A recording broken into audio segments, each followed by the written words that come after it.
Welcome to Authenticate This, the cybersecurity leadership podcast for CISOs and identity leaders navigating the complex world of identity.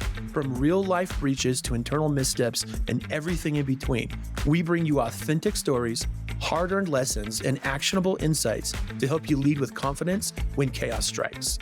Our goal is to humanize identity, uncover actionable solutions, and explore the business of identity beyond the spreadsheet. This is Authenticate This, where identity meets leadership. Hi, I'm Tim. Hi, I'm Aaron. And you're listening to Authenticate This. So, Aaron, it's good to see you, man. It's been a couple of weeks. Happy New Year. Yeah, we got to spend a lot of time last year. And this year we get to hang out some more, which is gonna be fun. So I was just thinking about like what we should do for our resolutions this year. And I always think they should be fun. It's not just like, oh, I got to do this diet, I got to lose this much weight or whatever. It's like, for example, my wife and I are doing a resolution where we have to try a new restaurant once a month. So that should be pretty fun. Okay. And so I thought, hey, let's make sure you and I hang out at least once a month and do something together. Hence, now we've got this podcast. So for me and hopefully you, like our resolution could just be like, let's do this podcast once a month. Love it. And that, you know what? That's actually one of my resolutions was to be more I'm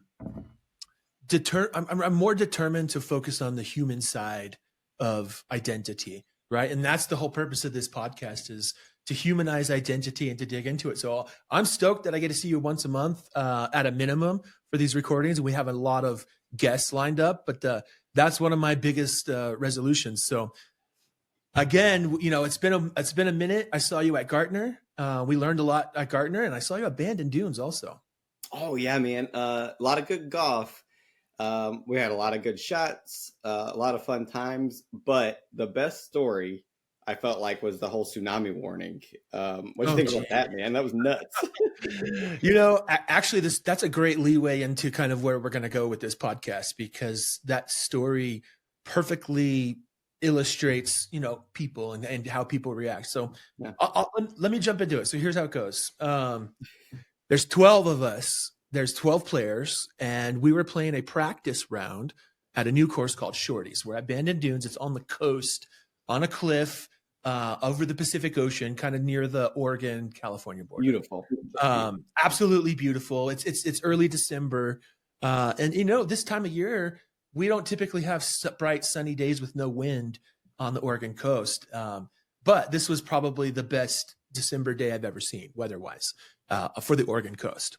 Anyway, there's 12 of us. We're all playing golf, practice round. All of our phones start buzzing, and it sounded like an Amber Alert, right? Bzz, bzz, bzz, phones are going off, and we look down, and it says, hey, there was an earthquake 100 miles off the coast.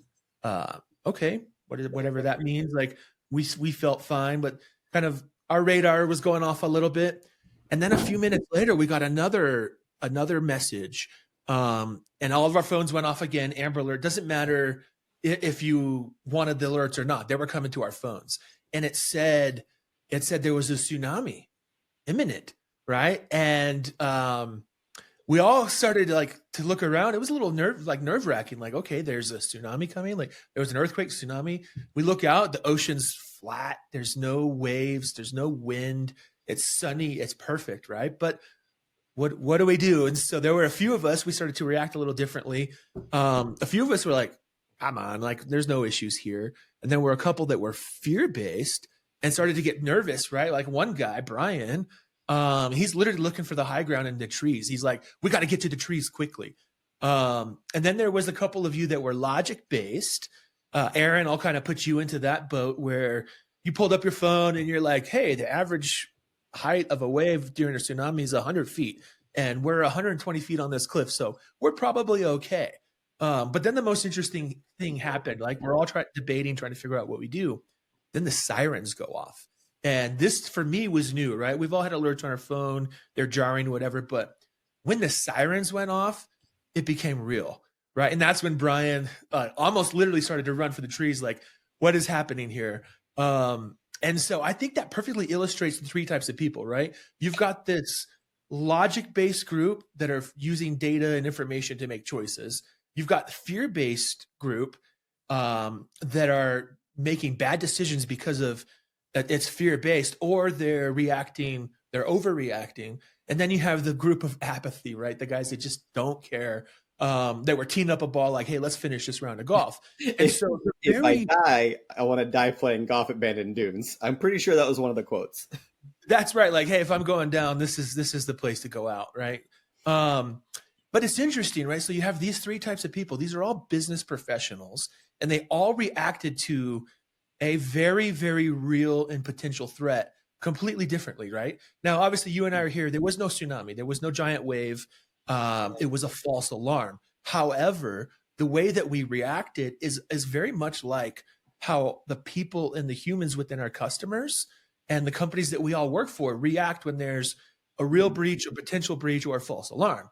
And so the CISOs and the identity professionals that we work with, they have to be able to manipulate and control and coach and train these types of groups to do certain behaviors, right? It's not enough for a CISO to just buy the right products and put the right programs and procedures into place. They have to influence the people as well. And that's exactly what we're talking about. Now, here's a perfect example. Let me give an example and tie it to identity. So deepfakes are becoming more and more prevalent. For the last couple of years, we've seen deepfakes go from pretty easy to spot to damn good, right? I mean, these deepfakes nowadays, they have voice inflection, they have tone inflection, they have emotional responses, right? And these videos are really, really good. And so if you think about as these deepfakes are getting better and better, it takes more than just buying products to combat against this. You have to change the culture inside the company. And so one of the things that I'm proposing that I say the best CISOs do is they influence the culture internally to create change. And around deepfakes, think of it this way. If the deepfakes are successful because people are afraid to push back, right? If your leader is on video and your leader says, hey, I need you to cut this purchase order to this organization today, and you see a video, you're okay, my boss told me to do this, I've got to do this. And that's how the bad actors are infiltrating, right? Because they know the culture within organizations. Oh, your boss says you got to do it, you got to do it. Now, if a CISO influences that culture to say, we can now push back internally, right? Let's call it the prove to me you're not a robot clause, right? And I can just imagine now with our leaders and our bosses, right? Like imagine our CEO comes to us, Aaron, and he says, hey, I need you to do this report. Be like, I don't know, Jonathan, are you a robot? Are you real? Like, before I do this activity, are you real? And that's going to happen. There's going to be pain points, right? Because the leaders are going to be like, God damn it, everyone's trying to prove that I'm real when I ask them to do things.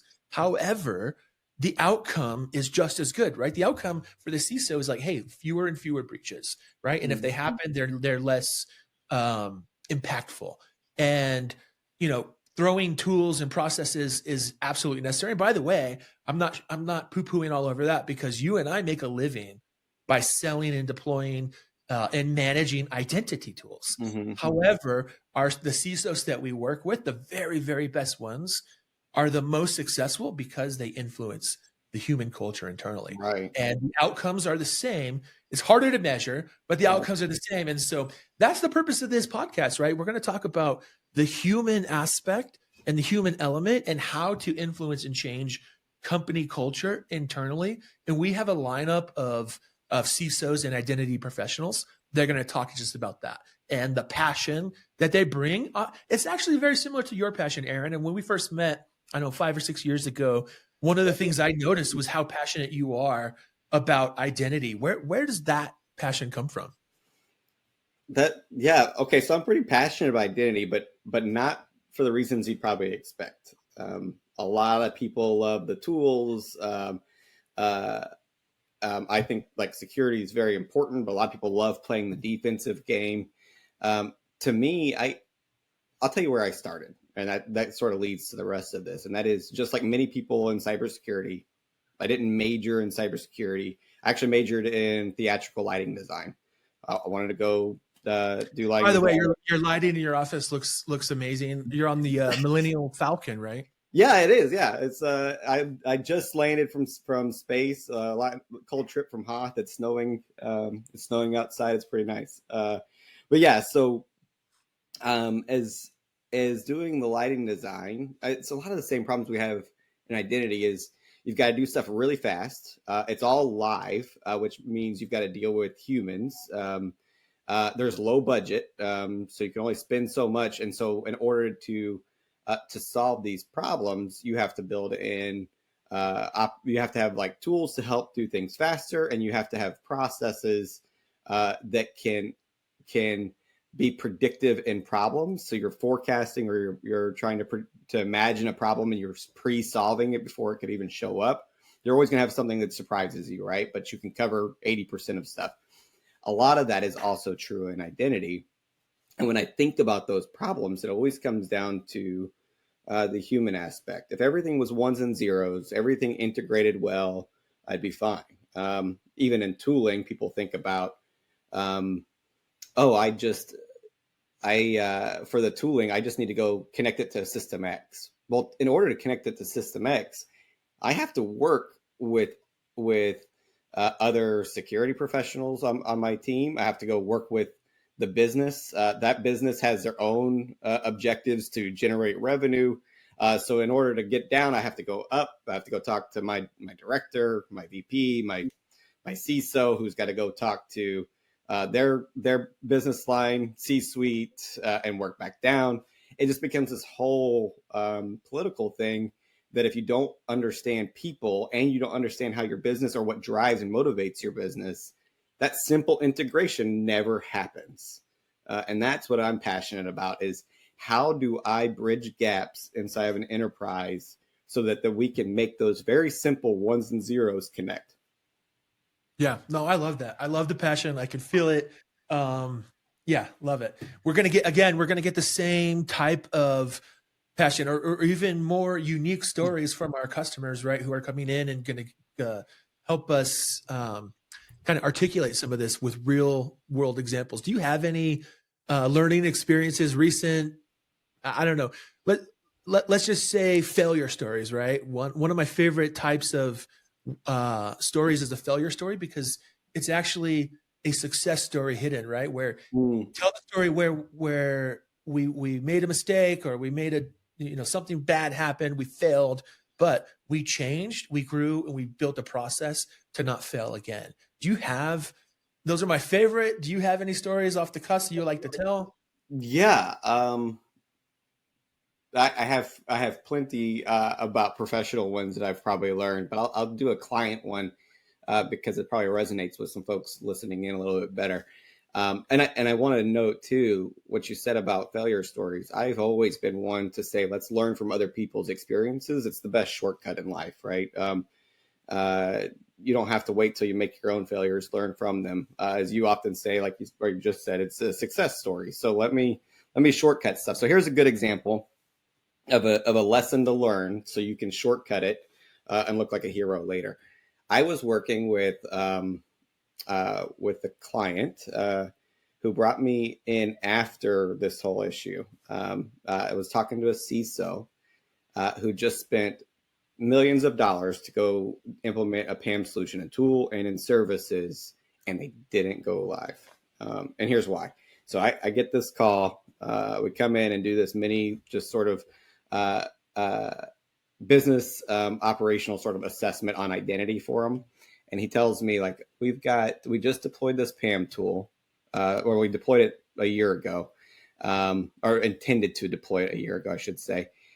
And after spending a couple $1 million on the PAM tool, and then spending 6 to 8 months or so actually implementing that PAM tool, on a Thursday, we sent out a message saying, hey, this weekend, like, we've got this great, cool PAM tool. It's really exciting. We're going to go live with it this weekend. So we chose this weekend because there's not any real upgrades happening. It's not going to affect you guys. So we come in Monday. Here's the run book of how you interact with the system, which was inclusive of, I got to log in. I got to do MFA, and then I got to check out a password for a service account that's 32 characters long, and then I type it into the system. And it's like, oh, that's all great because now we're going to be way more secure. Those passwords rotate every time you check it out. So you don't have to remember the password. It's just 32 characters and you just move it every time.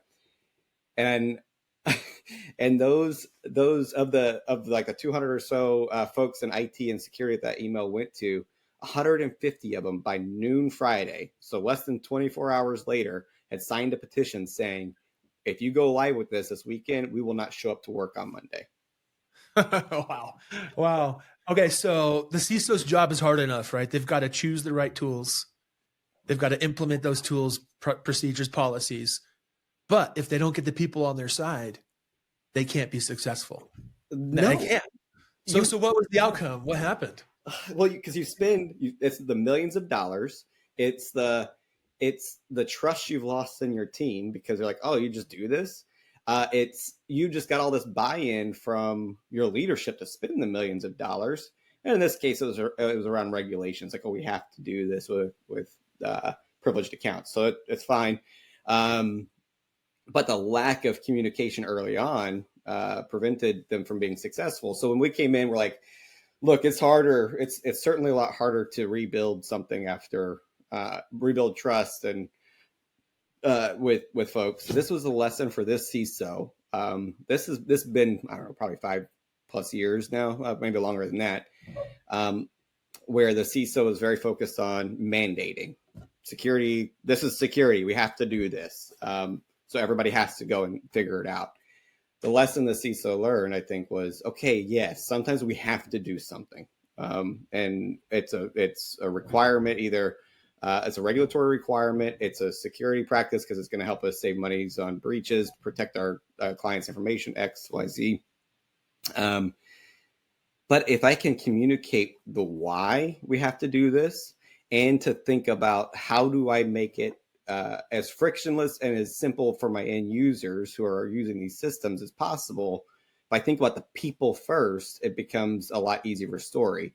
So building in org change management, like communication plans, is part of that. So that's what we did. We built org change management communication plans. They were all catered to the specific audience, which happened to be a bunch of nerds. So we added in a bunch of like little nerd, like some Star Wars references to it. So that was exciting for me. And then we also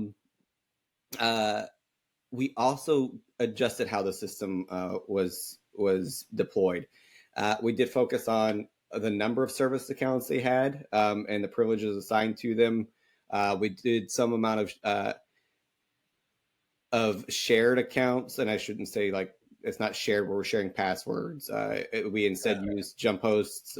We basically treated the PAM tool like a privileged sign-on, a single sign-on tool where you go in and you click a button and it opens up. I don't have to go hand type in those 32 character passwords. We also integrated with the RDP tools, their local systems. So it was a little more work, but it became adoptable. And the whole team actually made some of their jobs easier versus harder in many instances. And they understood the why. That's perfect. So they understand the why, they understand the benefits to them, and they feel like they're involved. And that's exactly, involving the human aspect of identity. Now that CISO learned a very, very valuable lesson, probably never made that same mistake again. But those are the exact types of stories we're going to bring on direct from the CISOs to hear, their emotions, how they felt, what they were thinking, their process. And they're humans just like you and I. And so are the users that they're supporting. So I absolutely love that. So what's interesting, we're talking about CISOs and all this responsibility that they have. Have you heard of a trend? I've seen it a little bit now, but I feel like it's going to become more prevalent, of a chief identity officer, where they're going to carve out a C-suite role just for identity. Yeah, I mean, I've seen it a couple times. Actually, the first time I saw it was probably 3 or 4 years ago. It was right before COVID. Sort of tapered off after that. And the reason why I feel like we're seeing that is because identity programs are so expensive, and people are starting to see the need for understanding how a business operates and associating it back to identity.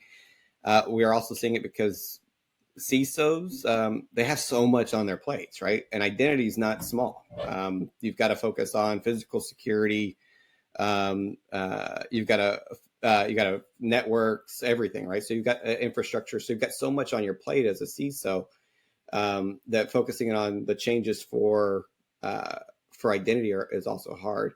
The idea of having a CISO, a chief identity officer or the likes, allows you to also start to think about things outside of workforce. And so it's like SIAM focus and the business value of SIAM to organizations.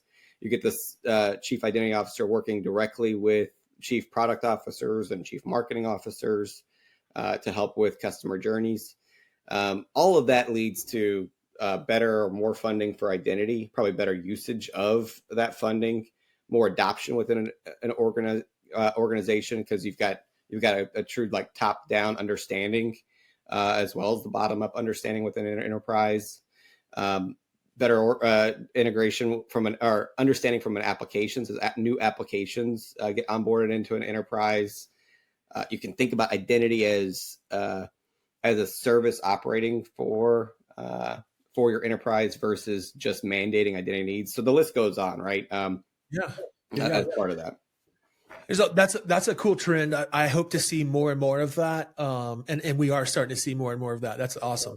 What other trends? I mean, I guess as a industry as a whole, where are we today? It's January 2025. And where should we be going? Like, what are your thoughts as far as what the future of identity looks like? Oh, that's good. I wish I had a crystal ball. I think everybody that is in the space or a space adjacent knows identity is growing and growing in size quickly, like the chief identity officer, like we talked about. I'll say I've talked to a client just recently who I said, okay, what does your identity program look like? And they listed off that they had 2 different PAM tools. They're still trying to get off an old IGA tool and moving on to a new one. They've got 2 access management or SSO tools, one for SIAM, one for workforce, and they had an additional MFA tool that they were on top of that. And they just kept listing off all these applications, but they never. They had 2 big issues. One, they never listed the people aspect. And so what are they doing from a process? What does their relationship within the enterprise look like? And they also weren't integrating a lot of these tools within the applications. There's a Gartner survey that says something like 70% of the organizations that they surveyed only use about 25 to 50% of the functionality of their identity tools. I mean, this client was just like that. I mean, it was probably sub 20% of the functionality, much less the integration points. And so all that to say, when I see these as part of where we're going to keep having issues with the 2 big components of any identity tool. And that is 1, connecting to the endpoints, and 2, are the workflows that move the data and objects between those endpoints. Both of those, the hindrances have to do with working with the business to make those 2 things happen. And the business, those tools that are purchased, or those applications, those business tools, they're doing point of sale systems, right? Like they do all the stuff that they need to do for the business. They're not those software vendors aren't thinking about identity first. And so for us to integrate with those systems, one of the hardest jobs as a CISO is I've got to go build those relationships with those business owners to then move it on. So that's where I think it's going. It's going to continue to have software vendors focusing on focusing on breadth of functionality versus depth, which is a trend we've seen. So trying to focus or steer away from customization, focusing on being able to do more, because this, especially with like Gen AI and stuff, the security threats are broadening. So that's where I think it's going. I do think it should go somewhere differently, though. Yeah, where was that? If the complexity is in in integrating with the endpoints and integrating with and the processes that go with them, our business teams don't necessarily have the in-depth understanding of identity. So we can educate them all and everything like that. But man, if I could change something about identity, I would want us to focus more on regulating the software vendors than we do the enterprises. It is so hard for the enterprises, man, to protect all of this data that's out there. If the It's so hard for them to protect the data that's out there if they can't control it. And they can't control it because they can't integrate with the applications. So you have to do these flat files and everything like that to integrate with the systems. So instead, if we're regulating the endpoints or the software vendors, we can say, okay, you've got to have a SCIM connector available. You've got to match these identity attribute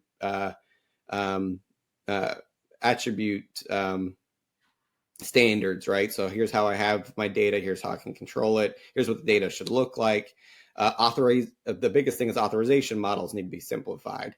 So you're always going to have some amount of fine grain, but to stop the fine grain authorization bloat will help a lot too. And so this allows you to stop wasting time on customizing workflows, spending all this time to integrate with applications, and instead just focusing on moving identity data around. And then we can start putting identity built into systems. They can start working inside of, we can start leveraging iPaaS tools to do things versus just IGA tools, which makes some operational efficiencies there too. So that's where I would go. If I could change something, it would be to really focus on the software vendors integrating identity into their platforms. Love that. I love that. And I see that happening, right? iPaaS is becoming more and more popular. Software vendors are starting to, implement more and more identity flavors within their tool sets. So I love that. So if you're a CISO and you're selling this model internally, what's the benefit to the human aspect? What's the benefit to the user or the benefit to the organization? Yeah, the biggest one is it goes down to culture. Like the one just about every organization feels that their identity team's understaffed. They do think that they're getting funding. So that's just on the identity team. On the business side, where I'm trying to integrate with these applications. So say it's like SAP or something. The SAP team, we also like SAP security teams as well, but they're constantly doing upgrades. They're focusing on adjustments for the business and changes to support the business. They've got a million modules they're trying to work within. They don't feel that they have time or bandwidth to one, work with the identity team, but two, to even understanding what the heck the identity team needs. They've got their own full-time jobs, so it's understaffed in that sense. And so if I can start to simplify what needs to happen in the same way that's happened with single sign-on and many aspects of single sign-on, at the very least, with some standard protocols, it becomes a lot less time to make these integrations happen, and the ROI is way higher, right? So I invest a small amount of time to be able to now do things like onboard a bunch of users faster. I can terminate users from a regulatory perspective. Like onboarding is very important. I talk to lots of companies who it takes forever to onboard users because they have to register for MFA. You have to do all these things on their devices to make it match back to their identity or MDM solutions, as well as getting all the authorization set up and all the endpoints, which is a terrible experience for somebody joining a company. They just made a big life decision to change jobs.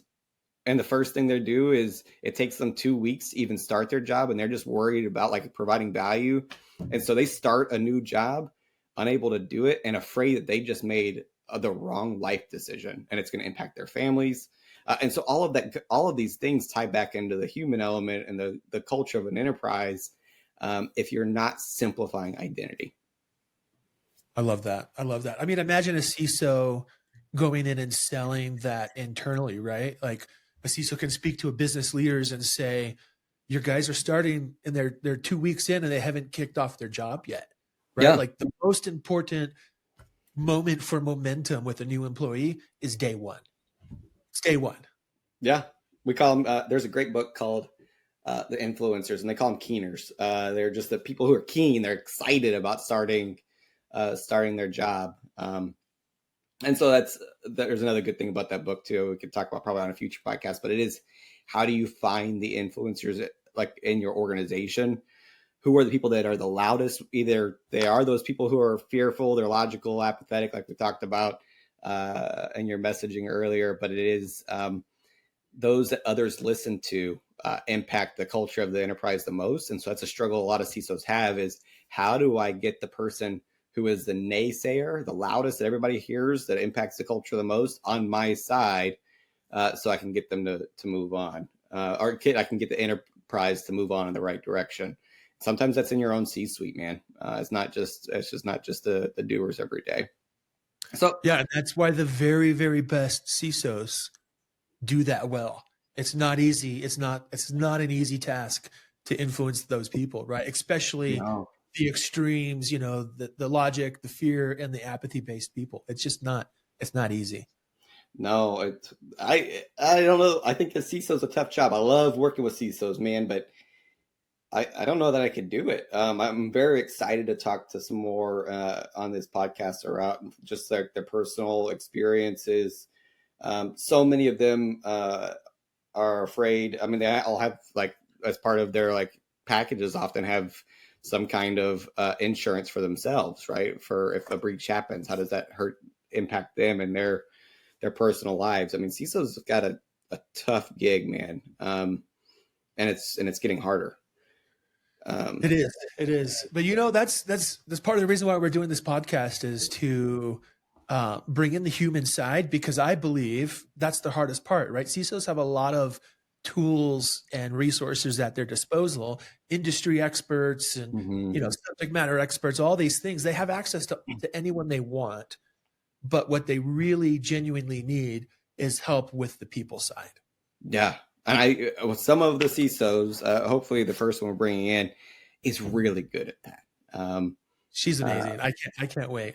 Yeah, she'll be on one of them. Hopefully it's the first one. If not, you guys will get to meet her, but she's incredible. It's one of those person that people like you'd follow into battle. When shit hits the fan, you want to be on this person's team. She's great. So I was just thinking, like, if I'm a CISO, like, I probably have gotten to go, like, I could look back and I'd like, I want to change this about my career. I think CISOs learn so much along the way about like what they would want to do differently, especially as a CISO, because their role has changed so much in the last decade. So for you, man, what about you? Like, if I could go back, or you could go back and change something about your career, what would you do differently? It's easy looking back and saying I would do this differently, but what I would 100% change is exactly what we're talking about, right? Like, on the sliding scale of tools and processes versus people, I would say in the past it's probably 80-20, more tools, more processes to 20% people. I would flip that, or at least go 60-40, spend time and effort influencing internal change and culture change. That's what I personally would focus on. One, it's a passion of mine.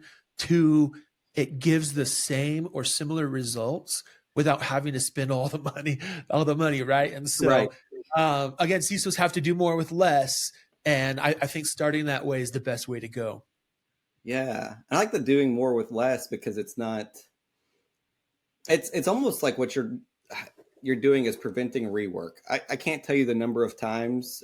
So we're in professional services where I get brought in from a pre-sales perspective or something to come in and fix somebody else's problems because they've already done it once. And like I said earlier with the PAMP story, is going back and redoing something feels like it's telling your board and everybody, we've wasted the money. We've already wasted time doing this the first time.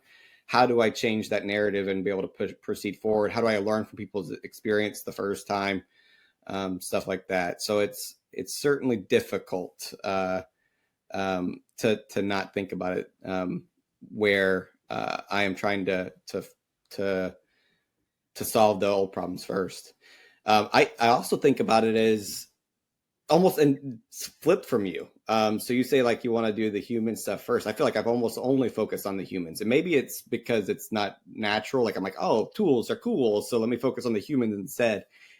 And so like to counter what you were talking about, I always think about it as, and maybe this is back to my theater, like in carpentry and building sets and stuff. I can open up my toolbox, and I've got 10 different hammers. There are 100 different hammers out there. And that's one of the best things about humans is they have problems and they solve them often using tools. And a hammer, there are so many kinds of hammers or different kinds of tools out there. They all can drive in a nail, but they do it in different ways. And they still have different types of purposes, right? So if I drive in a nail with a sledgehammer, it's probably going to bend the nail. If I do it with a heavy ball peen hammer, I'm probably going to damage the medium or the surface of the material I'm trying to work on. And then the other thing too is that the back of a hammer all has different purposes tool as well. So I think about the tools and identity in the same way, is that there's often a right tool for the job, but they all can drive in a nail. So at what point do I just grab a hammer versus finding that perfect hammer? Right. And you know, that's the task of the best CEOs or CISOs out there, is one, they have to realize that their best hammer, their best tool in the bag is the people, and they have to identify. And so I guess, you know, we're getting close to our time here to close, but I just want to throw this out there. If this was beneficial, if you're interested in the human aspect of identity, please like, subscribe, share, do all of those social media things. But more importantly, dial in for the next one. We're bringing an awesome guest. We're going to talk about actual real world experiences and how to influence culture within your organization from an identity lens. So thank you again for attending, and we will be in touch soon. And remember, as Tim said, the biggest hammer in your toolbox is the people. Man, you nailed it. That was good. Nailed it. Thank you for joining us in this episode of Authenticate This, the Cybersecurity Leadership Podcast. Check out the show notes for links and resources mentioned in today's shows. If you enjoyed the show, please leave us a 5-star review and be sure to subscribe so you don't miss on any future episodes.